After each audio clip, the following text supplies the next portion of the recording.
So I'd really, you know, with anything, I've always said to myself, I always keep putting it out there, but I don't know anymore if I really want to do this, but or like work abroad for a different brand.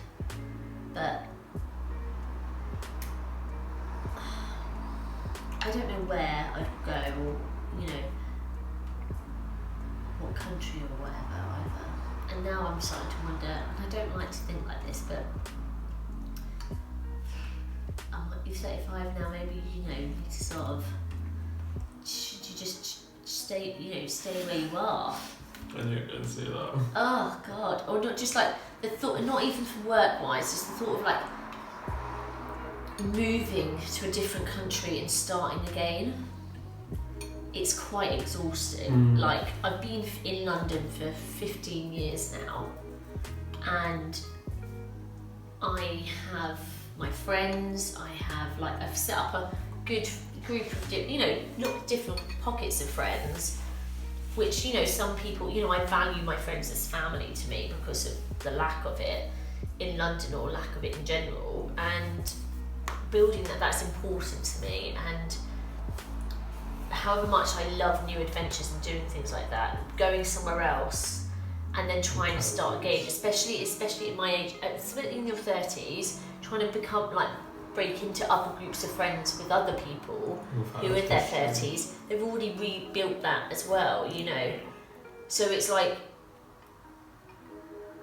I don't know if I want to put myself through that again, you know, try and start that again, because it's also like, I don't know if I told you, I've been chatting to this guy called Hugh, who lives in New York, and he's a guy I dated a while ago and then got back in touch.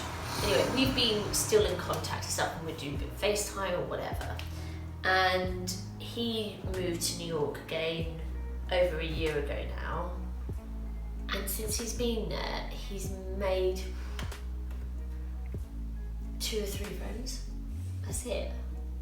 He says because he said his level of job there is so high up that the people who would normally want to go out for a beer with, they won't really interact with him because of the way he looks at this sort of level.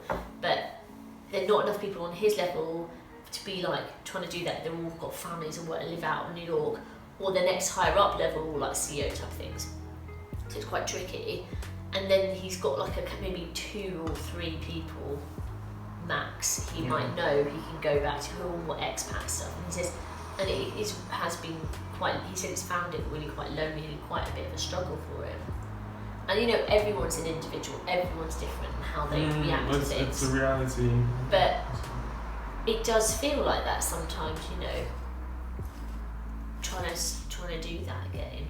But I mean, for me, I'm this year, which is not going to happen because of the fact that we can't really travel very easily, I wanted to go to different cities just to see what they're like, to see what type of vibe there is, and could I live there?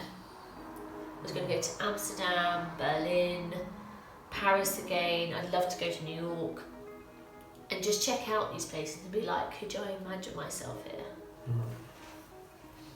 It's just shot to shit. You know what, I love Dublin. Like, Dublin is one of my favourite places as well, because I've been there a lot now. But again, there isn't really anything there. It's a brand. So it's hard.